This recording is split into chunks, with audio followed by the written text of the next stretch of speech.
Hello everyone and welcome back to my Fallout Wasteland Warfare Settlement Mode playthrough. And there was a lot of votes on the last video, but Who Let the Hounds Out did pull ahead quite comfortably. Although thank you to everyone who did cast their votes, even if your quest didn't win. We will get through them all eventually, of the 12 in the season planned out at least. And you can get a rough idea for what's going to be going on by taking a look at the layout we have before you. But first of all, we have to handle the settlement stuff, although it's going to be really quick this time, because we didn't earn any caps on our last adventure, despite winning, because of the nature of it. I won't go into any more details, so you can go check it out if you haven't. So there's not really any maintenance to do, other than apparently you can't equip weapon mods to unique weapons. So the comfort grip is just going to stay in storage. And we did build a listening post, which means we get to do a free explorer card. We have 10 caps to our name, so there's nothing else to do for the settlement stuff until we win some more caps. So we're going to do our free redeem via the listening post we built. I'll split the deck here, and we'll take this as our free explorer, because usually you have to pay 50 caps. Silver Peak Mine from New Vegas. The Cazadors start chasing you through the old mine tunnels. The power armor is down here somewhere. Is it? To keep moving through the tunnels, test int +2, and if you pass you gain 1 poison and 1 item related to power armor. If you fail, gain poison, then either repeat this or you can exit. Can I just choose to exit because I don't have any power armor? I know it said there is power armor, but I'm going to assume they mostly mean an upgrade for power armor, which we don't have yet. I'm just going to discard that. That's a shame, but that's fine. Alright, well, let's see what is going to be happening in the mission today. Quest 1, Who Let the Hounds Out. The reward for winning this quest is 200 caps. A loss equals 120. Quest overview. A local farmer spotted a pack of super mutant hounds rampaging around the area, led by a rather aggressive looking hound with wounds. Strangely, there hasn't been a single sighting of any super mutants with them. Regardless of how the hounds found their way to the area, the farmer is offering a hefty reward for their removal. So you've hopefully just heard the quest overview, and we can look at the team that we're going to be taking on the mission today. Now, special rules that aren't part of the settlement rules as standard. Dogmeat defeated a formidable foe last time, let's say, and was given a choice of boosts, so he's taking amplified effect into battle, even though normally that would take up a slot for what you could bring into battle. So any one attack he can reroll any blank faces on black, yellow and green dice, so he'll be able to do one really good dog bite this match. The effect disappears whether he uses it or not, so he has to use it. Soul Survivor Loner, he is going to be taking the Hunter's Hunting Rifle this time, since the Settler did not do well with it last time. Hopefully he can with his better chance to hit and whatnot, especially if he starts further away from everyone else that isn't a dog. Speaking of dogs, there's a dog here. We have our Scavenger with his pipe pistol and pipe wrench. The Settler just with our basic hunting rifle now, and also a pipe wrench. Our Free Tech with a combat shotgun, and Pennyworth with the Mr. Handy Flamer and Mr. Handy Buzzsaw. So this is the area that we'll be playing on today, and the goal is simple. Kill the super mutant hound fiend that is in there, and you can tell him apart because he's a slightly different shade and has many scars adorning his body. Now he is using the hound fiend card, which means that he's doing more damage, but he has less health than your standard super mutants, of which hounds rather, that is, of which there is 4 more. So 1, 2, 3, 4. Because we're getting this mission a little bit later in the season, I've also thrown in 2 irradiated radroaches, who are counting as part of the enemies, but they'll just be doing their own thing, trying to disrupt us. And they're a little bit threatening. They do rad damage and have 6 health each, I think, and 1 armor though, so not too bad. A few items to potentially grab, and deployment will be from any edge, orange in. Obviously wanting to try and stay away from the red roaches. Only other thing to cover is a potential for an alternative way to win. Now there's a very small chance because I haven't curated an item deck or anything like that. I'll just be picking at random as per. But if you want to do this mission, you can curate it if you want. Assuming any of these items, as I get a text message, are a meat related product, like Mirelurk meat, whatever else, kebab, like any food stuff. If a character picks up a foodstuff item on the field and passes a charisma check within their presence radius of the big bad fiend, in the middle there, you will pacify it with the meat, and it will leave of its own volition, taking with it its pack of however many are surviving of these super mutants. So, oh, also there is a timer on this. 5 turns is going to be the time limit. So after 5 turns, driven him off by giving him meat and passing a charisma check within presence radiance of him, killing him. Doesn't matter if the other hounds are alive. Kill him and the rest flee. Their goal is to protect this doorway here, because that's how you get in it where the fiend is. Rad roaches will just be milling around. If at the end of 5 turns he's still alive, we call it a day, back off, and consider it a loss. So I think that about covers it. I'll get the team deployed. We'll be back.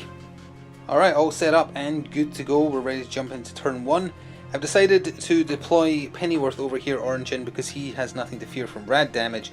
So I want him to be the distraction Carnifex against the irradiated rad roaches over there. The settlers have bunched together here, so the free tech, the scavenger and the settler, they're going to be moving up the road here and hopefully like just pulling in there.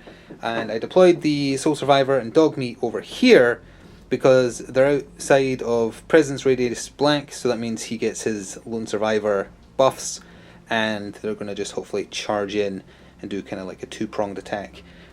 I have 1 less miniature than the total of enemy models, so I also get first activation. So with that, round 1 of at maximum 5, let's do this. Alright, it's going to be a super simple start for me. The Soul Survivor Loner cracking out that Hunter's Hunting Rifle, which gets a bonus black die against creatures, which everything on the board is. And he's going to shoot at that one right there, as I get another text message while recording, always the way. So he's rolling the skill die, it's in blue range, so that's 2 yellow, and again, because he's shooting at a creature, the extra black die gets thrown in, and he needs 5s or less against that super mutant hound right there. 5s. That would be an insta-fail, I see. Well, they have 5 health, 1 armor, incidentally. It's not going to matter if we can't land a hit. That's a 6, it comes down to a 5 for 1 extra damage. So that is 3 damage coming in against 1 armor, which is not blocked. So that Super Mutant Hound has taken 3 damage. He's got 2 left, but sadly can't do anything else with the Soul Survivor because it took both shots. So for the enemies, as usual, randomizing who activates. However, not including the Mutant Hound Fiend in the pool until such time as he is threatened. And I guess we'll count threatened as within orange range of the building that he's taken for his home. So he's not being included. If that means he just activates and unactivates, so be it. He's wanting to be defended by his pack. But the thing that activated first was actually one of the irradiated red roach swarms. So he moved and initiated a charge because he rolled an attack. They kind of scuttle around randomly if there's no one within black radius, but Pennyworth just was. So he's charged in and has taken a extra damage die for if he gets to attack next turn. I'm sure Pennyworth is fine over there, so I activated Dogmeat Scout next, and he immediately charged into that wounded hound there, and he's going to try and take off the last 2 health. So there's normal dog bite, plus taking a black die for his charge bonus, and he needs 6s or less. That's a 3, so it's definitely through. It removes the 1 armor he has, and does an extra damage point. That is 3 damage coming in. He only had 2 left. This hound is down. Now, is he with an orange? He is not. Okay, so I still won't include the Fiend in the AI activations then. So the next random activation for the enemies was actually the other irradiated Red Roach Swarm, which wasn't on purpose, it was pure random. And it has kind of forced the issue, honestly. He wasn't close enough to get charged, he just wants to go after the person with the least HP. So he's kind of in the middle of the road there, and that does force the issue of it being in the way of my settlers, meaning that I can't really ignore it. It's going to have to be removed. And they've got 6 HP as well, which is more than the hounds. So they're going to be annoying to get rid of, but if I don't, the radiation damage would be annoying. So yeah, that one's going to have to get dealt with, but let's see. Might go with Pennyworth next, not sure. Give me a second. So I actually decided that Pennyworth can wait, and I'm going to activate the free tech. However, I did forget that because the Soul Survivor doesn't have any humans, human allies that is, within his presence radius, he should have been getting an extra yellow die in his attacks. Too late now to go back. Hopefully remember that going forwards. So the free tech has moved up red and is going to shoot his shotgun into the red roaches here. I want to see how they do before I decide whether or not to help out Pennyworth. So close range, it's the skill die plus 2 black. He's only got skill 3 though, so it's 3s or less, but if it hits, it's got a high chance of doing a lot of damage. And it did hit for 2 extra damage. It's the default on that shotgun too. I'm going to need to come around here and check. It is. So he's doing 4 damage to 1 armor. Where's the armor die? There it is. 1 armor. Well, you know what that was. He did actually block 1, so the Radroach Swarm took 3 damage. That's half his health. That's pretty good. Oh, forgot to mention that using the quick action he got from his roll, he's also going to do a prepare just in case a hound goes after him. But it was the hound guarding the fiend that was randomized to activate next, and he wants to attack, and they favour the nearest target. So he walked out here, and then as we panned back a little bit, he decided to go after Dogmeat, because Dogmeat was closer by 2 or 3.5 inches compared to the free tag. And after his first move, he didn't get within the triggering range of his prepare, because he's got rubbish stats. But either way, that hound is now blocking the way to the fiend. Alright, I think we're going to see if the settler can redeem herself for last time when she had the hunter's hunting rifle. So she's going to stand where she is and fire her hunting rifle into the wounded, irradiated radroaches. So that at that distance is just a single black die, needing 6s.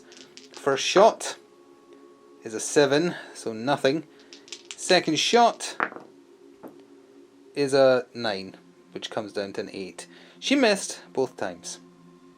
The hound guarding the door was the next activate, leaving just one other hound at the back of the building to go for the enemies.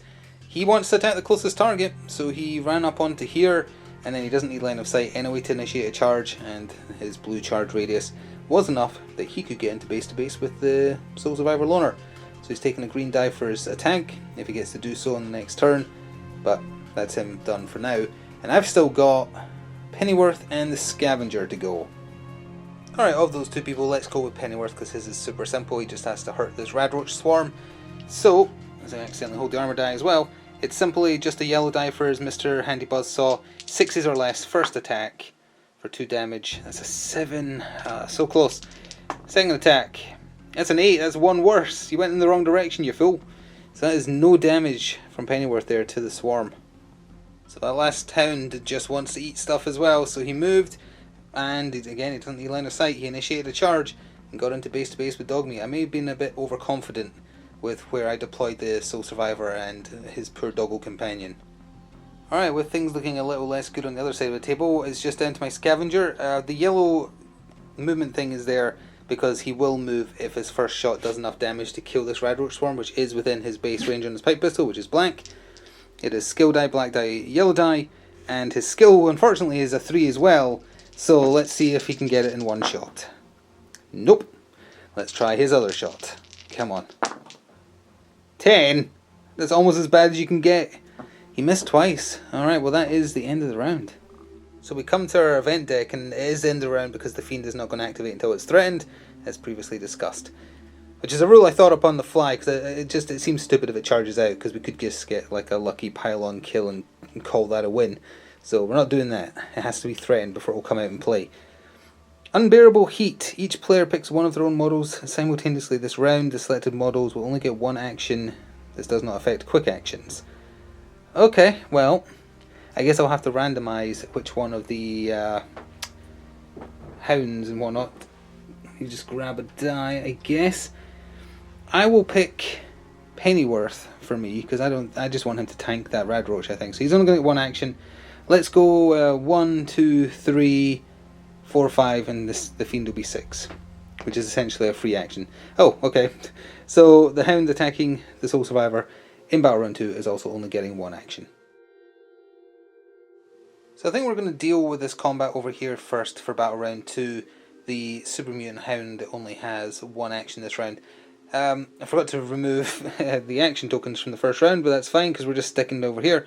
So the Soul Survivor, he's going to stay in combat and he's going to use his machete, which is just a green and a black, but he is strength 7+, so he gets a black die thrown in, and he has a pretty good chance to hit. I considered moving away and shooting, but then you'd get a free attack against them. You can use your ranged weapon in close combat, but it's -2 to skill and they get +1 armor, which also didn't seem that worth it. I'm just going to trust in the machete and the extra black dice throwing in damage to make it worth it. 7s or less, first attack. That's an 8 that sadly does not come down at all, which is a shame because that would have been 3 damage. Second attack. That's an 8 that does come down to a 7 and is doing 3 extra damage. That is 4 damage coming in total against 1 armor, which he does block, so apparently 3 is the magic number today. So 3 damage to this hound, but he will still stay alive. Deja vu for the enemies because it was one of the glowing red roach swarms that activated, sorry, they irradiated. The one that was not engaged, so he charged into my free tech and is going to nibble at his shins. They get just a green die and they do radiation damage only.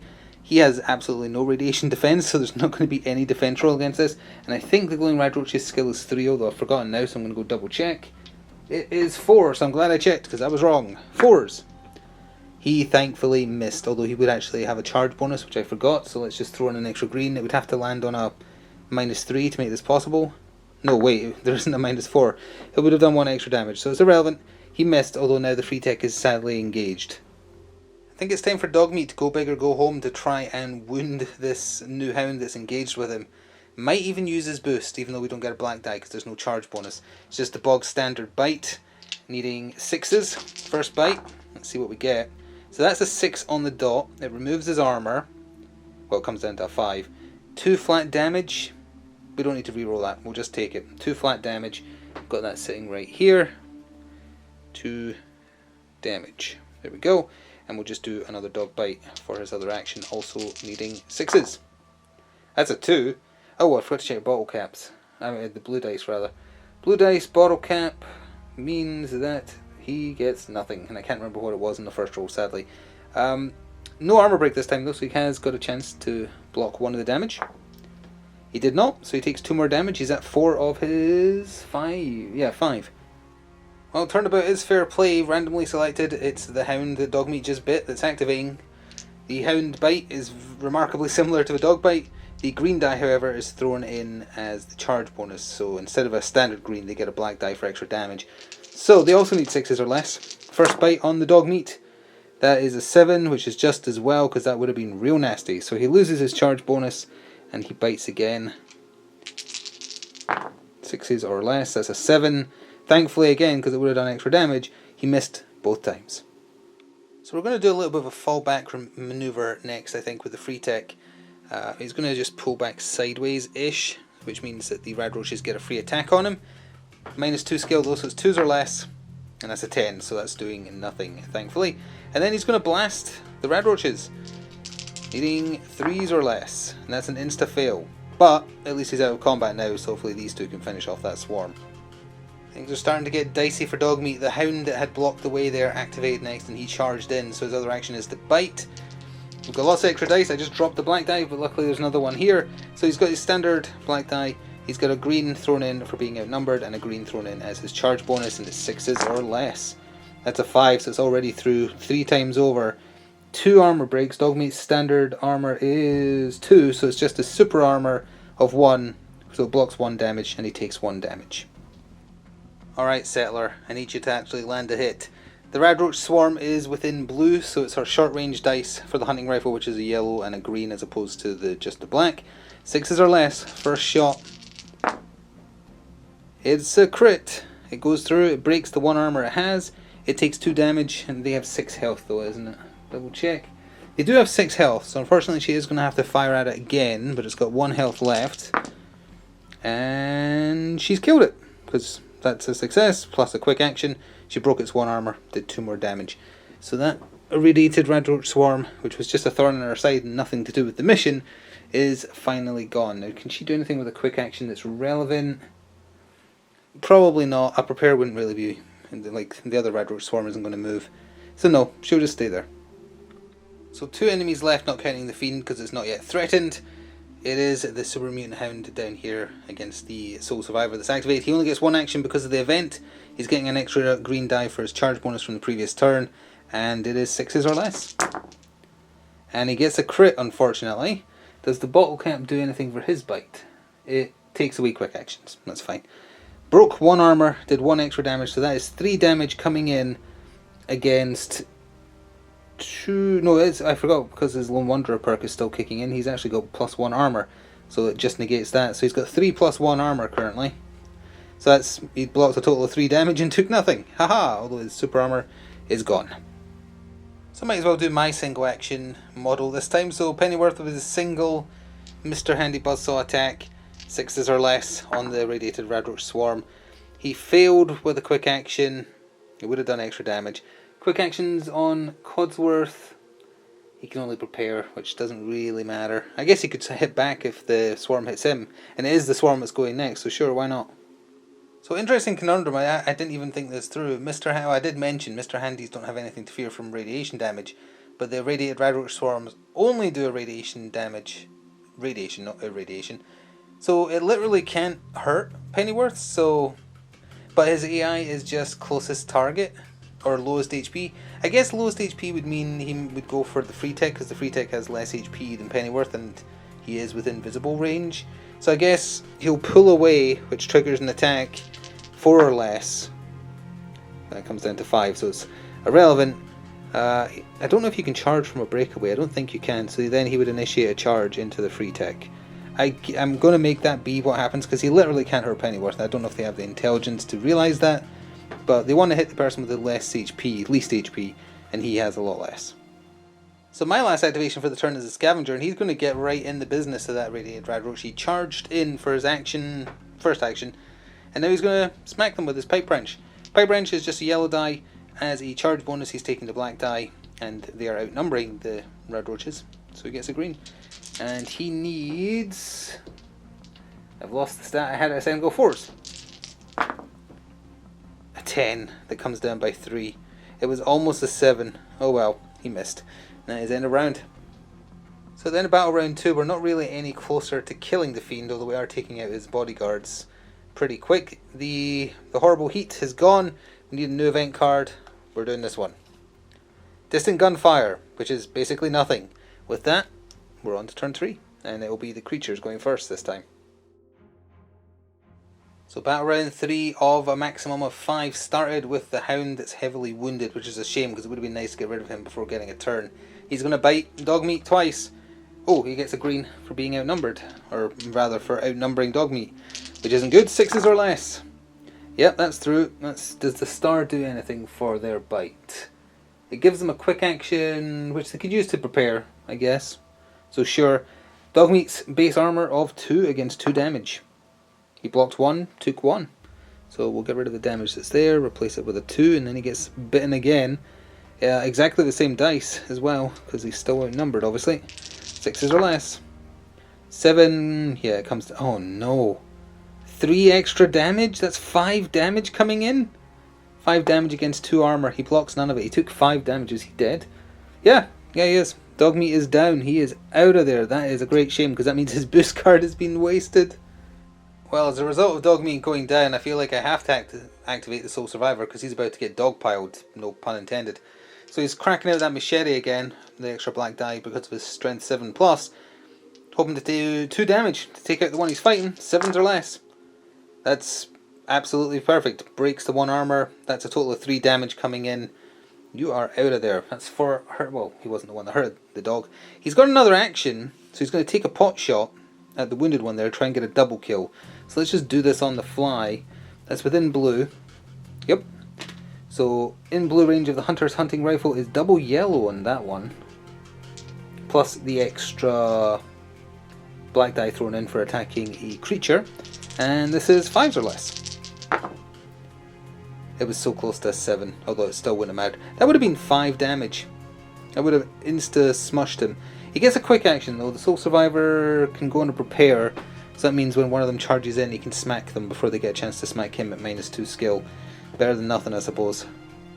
Alright, it was that other hound that hasn't activated that got randomly selected. So he's charged in, but we're doing the Sole Survivor's trigger on his Overwatch, or reaction. So it's skill -2, same dice as before, but needing 5 or less. Oops, I rolled the green die away. It landed on a -2, I promise, see? So we are counting that. Breaks his armor, it hits, and does 2 damage. Not enough to kill him because he's at full health, unfortunately.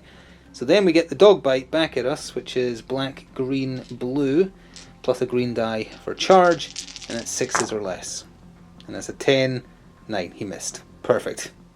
The team over on this end of the table really have to get a move on if we want to actually win this, because we've only got 2 turns left, and although the Fiend is weaker defensively than your standard Hound, he's still got, I think, 4 health. So anyway, we're going to activate the Scavenger here, and he's going to use his Pipe Wrench with the outnumbered bonus against the Radroach Swarm there, and see what we can do. 4s. That is a 3 with a double armor break. Well, it comes down to a 1, so that's just a flat 2 damage. It's a pipe wrench 2 damage. I keep on doubting myself because I get it confused with the machete. The machete is 1 default damage. Pipe wrench is indeed 2. So that is 2 damage. Next swing. That's... oh, wow! That is 4 damage. He just killed it. Because the first hit did 2 and that one did 4. Oh, wait, no. If he blocks any of it, he doesn't. Oh, he lived on 1, I think, because that would take away that. So he did 2 plus... yeah. Okay. He's alive on 1. Well, we're sticking over here because the swarm is hitting back. He wants to go after lowest HP, so he's actually hitting the free tech. And he's got that black charge bonus. With hindsight, he should really only have taken a green. But I kind of randomise. Like, I just flip it to see what the AI takes. So, 4s or less. And it does hit him for 2 radiation damage. And the next hit... oh, no black die on that one though. Oh dear. That did 2 more radiation damage. How much health does a free tech have? He normally only has 3, but when he's a free tech he gets plus... oh, only plus 1. He's down. The radiation kills him. So he ain't getting an activation. Oh dear. Well, the settler has decided to charge in to try and take out the Radroach Swarm, so the next turn these 3 can hopefully focus down the Fiend. Outnumbered bonus and charge bonus thrown in. She's only skill 3 in close combat, so this is a little risky. And it's an insta-fail, and it would have killed it. Only needed to do 1 damage. Arg! Alright, getting desperate now. Pennyworth is charging in, and is going to try his hand. Skill die plus yellow, green for outnumbered. 6s or less, just needs to do 1 damage. He hit him, he broke the 1 armor they have. Goodbye, irradiated Radroach Swarm. I just realised when they die, they explode in radiation, so I believe they have each taken 1 radiation damage as well. Oh dear. But that does take us to the end of the round as well. So we're already at the end of battle round 3. We have 2 turns left to kill the Fiend. Had not had any time to do any looting, but we'll try our best, and yes, it does explode in orange radius, and Pennyworth is immune. So, this is our event. Turret awakes. From beneath some junk, a long-forgotten turret starts to return to life. Scatter a token blue from the battlefield center. This is a machine gun turret MK3, which is dormant. Consequences. The turret is now live. Does it shoot everyone? Because if so, that's potentially interesting. Okay. So there's the center of the board, and there's where it's scattered blue. So the turret has popped up there and activated. So it only has reactions the same as a normal turret. But it can see the Fiend. So I'm going to count the Fiend as being threatened, even though it's not within orange, because it has line of sight. And if the Fiend was to move at all, it would trigger a reaction. So I'm counting it as being threatened by the turret now. So in a way it kind of works in our favour, but the turret is going to shoot at my people when they move as well. Although first, an enemy will be activating. So of the 3 enemies left on the map, not counting the neutral party turret, it was the Fiend that was meant to activate, and that left an interesting choice about what to do with it. If it feels threatened, how is it meant to act when the default AI is just like, I want to murder? So it came down to how we want to tell the story. Technically, if he just moved once out of line of sight, he could cower, and there's absolutely no way I'll be able to kill him because I won't get to him in time. But that's boring. So I decided that upon seeing the turret, the Fiend has realised, hey, this isn't a safe area, this is no longer my home, I'm going to flee to where my surviving brethren are, over here. So he's moved here, and then he's moved here, and the sole survivor might get attacked in the last turn. But at the end of each action, the turret is going to trigger an overwatch. So 5 skill down to 3. The first shot is close range, so it rolls these. The Mary missed, and then the second shot is just a green die. Again, needing 3s. And that was an insta-fail, so it doesn't matter anyway. But now he's in the open, so hopefully these 3 maybe take some pot shots and get lucky. So of the 3 over here, I activated the settler first. She moved forward, at which point the final overwatch from the turret. And I think it only gets them for this turn, and then it's dead again. So close range, its final shot, 3 or less. It got her, it broke 1 armor, which is all the armor she has. Did 3 damage to her. How much health does she have? Oh no, she has 4, and the radiation counts as damage. The turret took her out.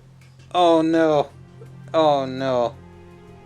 Well, after that shocking display, it's the Hound on 1 health that activated. He charged into the sole survivor. He's rolling a plethora of dice. 6s or less. Let's see what happens. He insta-failed, thank goodness. I'm not sure how to get out of this one though. Alright, there's a chance for a Hail Mary here as far as I can tell. Sole survivor loner, if he breaks away from combat, takes 1 movement less to climb up onto here. He can take a pot shot with his hunter's hunting rifle, try and take it out. He'd need to do 4 damage. but it does also mean both of these get a free shot at him using this number of dice, needing 4s. And I'm going to try it. He has bonus health when he's a sole survivor when the perks kicked in. The first one insta-failed, so that's perfect. Second one, also insta, that was almost the exact same roll. I'll take it. So he's fleeing onto here, and he's firing point blank with the Hunter's hunting rifle because it has that bonus die. So let's do this live. Pull back out.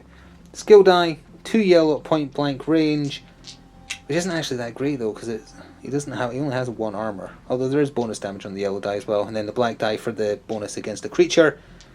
Needing 5s. Come on. A 9, and it would have done 1 extra damage. Not good enough. Not good enough. Well, I've got 2 people left. Pennyworth moved up red twice. Yes, he is ignoring that item. I want to win. So he has moved up to there, and that's all that we can do this turn anyway. There is still 1 turn left, so it's not over yet. Well, the final mutant hound won't let it go. He charged in against the lone sole survivor again, and is biting his butt for 6s or less. And he got him that time, and he got him good. I'm pretty sure that breaks his arm. It does, so he's -2 to skills for the rest of the game. It does a total of 4 damage and breaks 1 of his armor. That's perfect. So he is down to 2 armor. He didn't block any of it, he just took 4 damage. Wow. Scavenger's my last activation. He moved yellow twice, and that does mean it gets him close enough to this item that he can end his turn there efficiently and still get a free action to flip it. Do a lockpick check to get an item. Is he capable of such a roll? Scavenger, he is. 7 or less, he's good at it. Let's just roll it here. That is a pass. If you pass, you just get a free item. I grabbed an assortment, just a handful of item cards, so we'll just pick this one. He found a stealth boy. Okay. Not relevant for here, but it's still worth holding on to, and it's not like we're holding on to anything else for this, so sure. So I'm not sure if this is how you're supposed to do it, but I'm saying that the long dormant turret has used up the last of its ammo and is once again non-functional. So the event for the final turn is Runaway Brahmin. A harness-wearing Brahmin hustles across the battlefield, no owner, but dragging with its remnants of a cart, dropping a couple of crates. Add 3 lootables. I'm not going to bother. There's so many lootables on the map already, and I'm not getting them. We just need to kill the fiend. So it is dawn of the final turn, and I want to attack the fiend with the sole survivor. I am not sure if you're allowed to charge out of combat when you're escaping. I would imagine you can't. So he is just going to pull away like this. Oops. And take his damage with him. Dog bite from the hound, or sorry, hound bite, needing 4s. I hope I've been applying the -2 for their get a breakaway attacks. Thank goodness that was a fail, because that would have been 4 more damage. Good grief. Alright, now he can safely fire, but at that range, does he want to fire the Hunter's hunting rifle? I guess so. It did badly, but he's -2 to his skills. Yeah, so he's needing 3s. That's terrible. Yeah, he'll give it a go. So it's 2 yellow plus the black die thrown in for the bonus on the Hunter's hunting rifle. And because of his broken arm, it's 3s. That's an 8 that comes down to a 7. He has failed me for the final time. Not really. He'll fail me plenty of other times, but he's done for the turn. The heavily wounded Super Mutant Hound activated first for the AI. He charged in. He is smacking the sole survivor 6s. And he smacked him good. Broke 1 armor, so he's down to 2 remaining. 2 remaining and 3 damage. He didn't block any of it and just took 3 more damage. So that puts him at 4, 5, 6, 7, which would normally kill him. But the Lone Wanderer perk gives him +2. I'm not sure, like it no longer applies because Codworth is there. But it did apply at the start of the game, so does that mean he gets the bonus health forever? Or does it magically disappear as soon as someone's within black radius of him?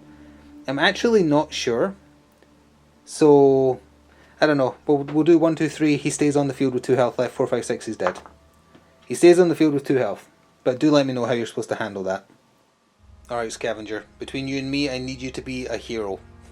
I need you to take 2 shots with your rubbish pipe pistol at, well, black radius range, rather, maximum. Which he is within, but he's only skill 3. First shot, 3s or less. That's a 6, not good enough. Second shot, it's going to come down to this, I think. Insta-fail with blanks on the other 2 dice as well, huh? Okay. Well, the Fiend might get to watch the sole survivor get murderized because the other hound is activating. He charged in. He's getting a bonus for charging, a bonus for outnumbering, 6s or less, and he just needs to do 2 damage. He's got 3 damage coming in against 3 armor. He needs to block at least 2 of it. He blocked 1 of it. He's gone. Just like that, we're down to a robot and his scavenger friend. And on that subject, I don't think Pennyworth can kill the Fiend in 1 turn, but we're going to see. Alright, Pennyworth, who isn't Mr. Handy, if he charges in, he's not going to be able to do enough damage to kill him in 1 round of attacks. He has to use his flamer at that range, he has to get successes on both, and it's his best skill check. So it's the best chance. 6s or less. First flamethrower hit. It was a 7. Would the bottle caps have done anything? Yeah, it would have broke his armor. What would the other one have been? I've just got to know. It would have hit through and set him on fire. I mean, well, the other one still happens. I mean, so that's 2 damage. Plus he's on fire. If the fire does 1 damage, it still leaves him on 1 health. So that means we can't win. The Fiend can go do something, but it doesn't matter. Yeah, this is a loss. What a catastrophic failure that ended up being. I honestly thought that I made this mission too easy and thought it was going to be quick. That's why I threw in the irradiated radroaches at kind of like a last minute decision. If they hadn't been there, it probably would have been an easy win. But it came down to a close finish, a nail-biting finish. The Fiend, though, stayed alive. We had to flee because of our wounded licking their wounds. We're taking with us a stealth boy for our trouble and 120 caps because this will count as a loss. So that does mean we need to grab the D12 real quick, which again I never keep near me when it's time, to roll for more quests. And I do have a note of which ones we've done now, but did I have it ready? No. Okay, so that's 1. Oh, it is, which is the one we just did, so we can reroll that. Worth mentioning, if we had won this mission, there was a follow-up that would have replaced it as number 1 on the dice, but because we lost, we can't. So, I don't think we've seen 11 yet. I'll double check, obviously. I think we've seen 5, but I don't think we've done it. Let's see. We have actually seen both of those. That's the Young Deathclaw and the Stoic Guard. I have the note next to me now for which ones we've done. It's got to roll again. 5, that's again the Young Deathclaw. Come on now. 10, we haven't seen 10. Next. 4, we've done 4. 4, we've done 4. 2, I don't think we've done. So 2 and 10. Alright, here are your choices to vote for in the comments. If you want to see Quest 2, it's called The Psycho Sniper. And if you want to see Quest 10, it's called Help a Brotherhood Out. So let me know which one of those sounds more enticing. We will get to all of them in the end, don't worry, for the season. We have sadly missed 2 opportunities. I forgot to mention, but after the Young Deathclaw quest, there was a follow-up that we could have done had we failed that one. But we didn't, so that's good. We didn't get to do the follow-up because it would have been nasty. In this case, though, the follow-up would have been fun, but sadly we didn't win. So vote for one of those, Psycho Sniper or Help a Brotherhood Out, and I'll see you for that adventure next time with my hapless band of people who are unable to win. Ta-ta for now.